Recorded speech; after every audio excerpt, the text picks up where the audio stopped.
नमस्कार दोस्तों, आप सबों का स्वागत है। बिहार बोर्ड मैट्रिक परीक्षा गणित में 2015, 2017, 2020 में यह प्रश्न पूछे गए हैं। प्रश्न है 1 + 10 स्क्वायर थीटा बराबर। तो आपके सामने ऑप्शन दिया गया है। तो देखिए इस प्रश्न को कैसे बनाएंगे। पहले आप देख रहे हैं 1 है तो यहाँ पर 1 उतर जाएगा। उसके बाद फिर प्लस ये 10 स्क्वायर थीटा। तो यानी कि आप लोग एक सूत्र जानते होंगे कि tan थीटा बराबर होता है sin थीटा बटे cos थीटा। तो यहाँ पे स्क्वायर है तो स्क्वायर हम सभी में लगा सकते हैं। जब सभी में बढ़ता है तो बराबर होता है। तो tan स्क्वायर थीटा बराबर sin थीटा बटे cos थीटा होता है। तो इसके बराबर ये हम यहाँ पे लिख रहे हैं। तो क्या हो जाएगा यहाँ पे sin स्क्वायर थीटा बटे cos स्क्वायर थीटा।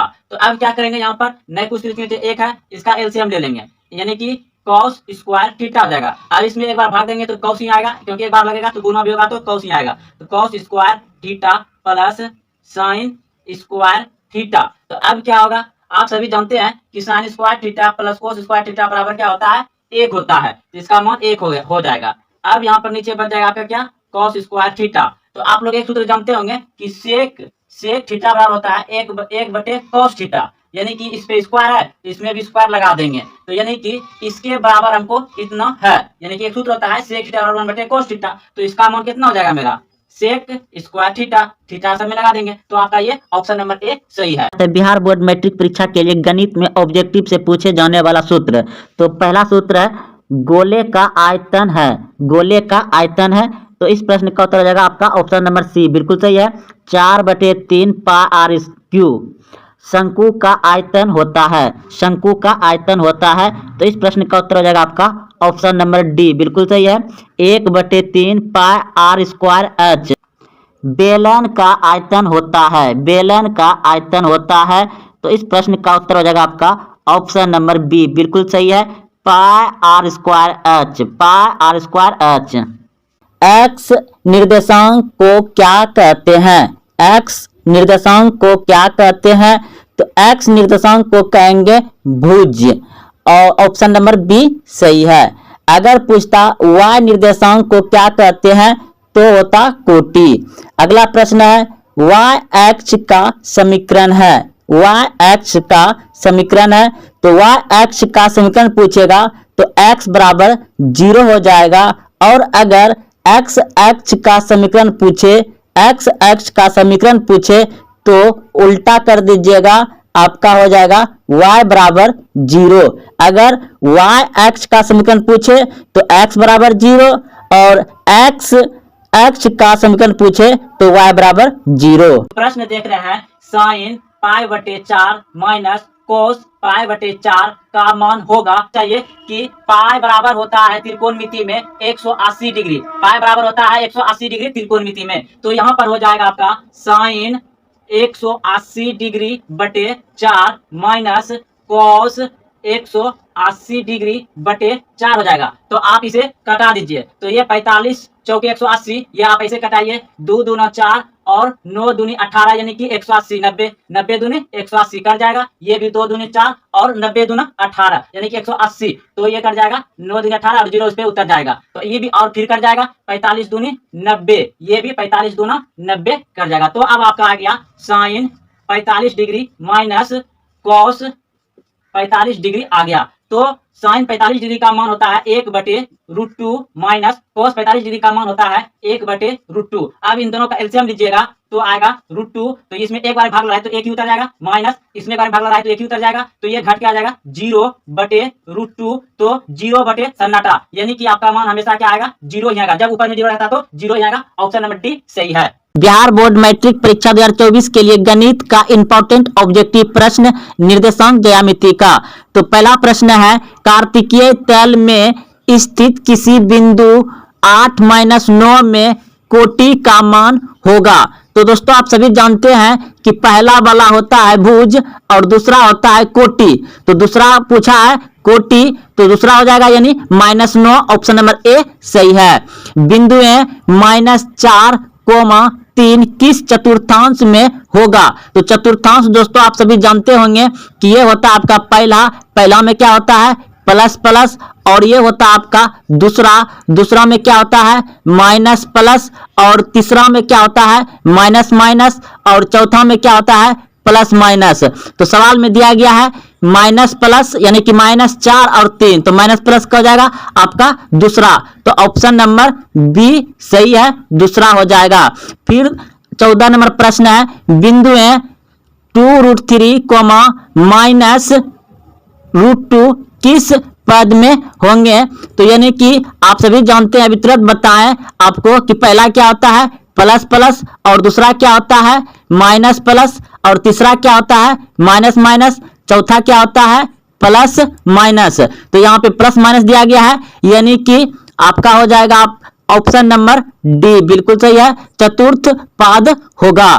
फिर यहाँ पे देखिए 15 नंबर प्रश्न है, -4, -6 किस चतुर्थांश में है?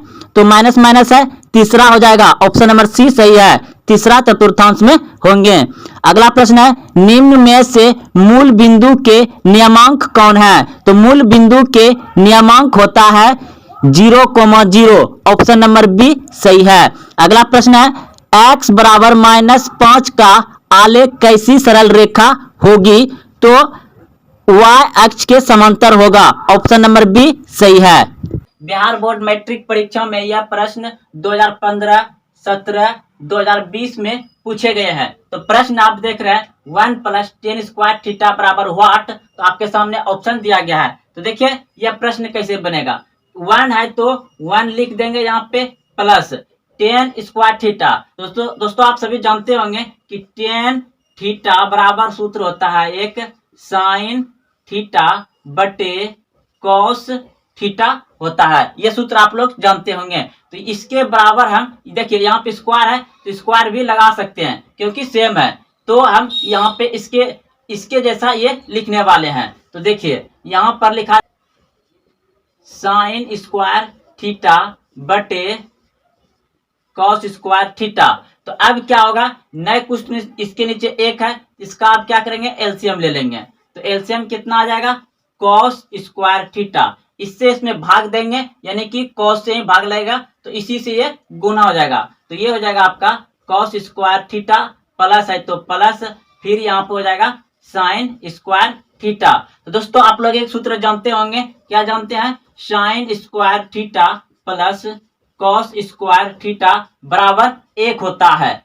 चाहे आगे पीछे रहिए कोई दिक्कत नहीं है, लेकिन sine square theta plus cos square theta बराबर 1 होता है, क्योंकि इसका थीटा जो है कि मान होकर के बैठ करके एक मान लाता है। तो आप लोग समझ गए होंगे कि sine square theta plus cos square theta बराबर 1 होता है। तो यहाँ वही हो रहा है, तो यहाँ पे क्या हो जाएगा 1 हो जाएगा, यानी कि उसके बराबर 1 हो जाएगा। अब बट्टे में क्या हो जाएगा कोस स्क्वायर थीटा। तो दोस्तों एक सूत्र आप सब और जानते होंगे, क्या जानते हैं कि सेक थीटा बराबर 1 बटे क्या होता है कॉस थीटा। तो यहाँ पर 1 बटे कॉस थीटा है, यहाँ पे स्क्वायर लगा है तो स्क्वायर दोनों में लगा दीजिए। तो इसके बराबर यानी कि इसके बराबर ये है तो मेरा ये हो जाएगा, यानी कि आपका यहाँ पर हो जाएगा सेक स्क्वायर थीटा। तो ये आपका कौन सा आंसर में, ये आपका आंसर हो जाएगा ऑप्शन नंबर ए सही है। तो दोस्तों आप लोग अच्छे से समझ गए होंगे, क्योंकि यह एक सूत्र था आपका, इसी से आया। आप लोग अच्छे से सूत्र याद किए होंगे, तभी इस सब प्रश्न आपको समझ में आएगा। धन्यवाद। तो दोस्तों प्रश्न देख रहे हैं कि एक समबाहु त्रिभुज का क्षेत्रफल 36√3 सेंटीमीटर है, तो इसकी भुजा क्या है? तो हम सभी जानते हैं कि समबाहु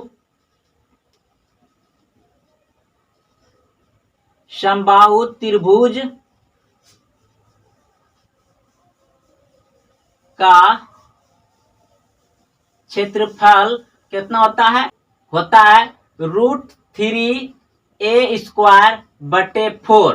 तो ये चीज हमको यहाँ पर क्षेत्रफल दिया गया है, तो हम यहाँ पे इस तरह से लिख सकते हैं √3a² बटे 4 बराबर 36√3। तो सामने सामने ये √3 कट जाएगा, तो आपका बच गया कितना a² बटे 4 बराबर यहाँ पे 36 बच गया। तो अब नए कुछ तो नीचे 1 है तो कोना कोनी गुना होगा, तो a² बराबर इधर हो जाएगा 36 गुना 4। इस स्क्वायर को उस तरफ भेजेंगे, यानी a बराबर ये हो जाएगा रूट में 36 गुना 4। तो a बराबर हो जाएगा 36 का 6 निकल जाएगा और इसका 2 निकल जाएगा। तो ए बराबर यानी भुजा हो जाएगा आपका 12 centimetre. 12 centimetre option number C सही है।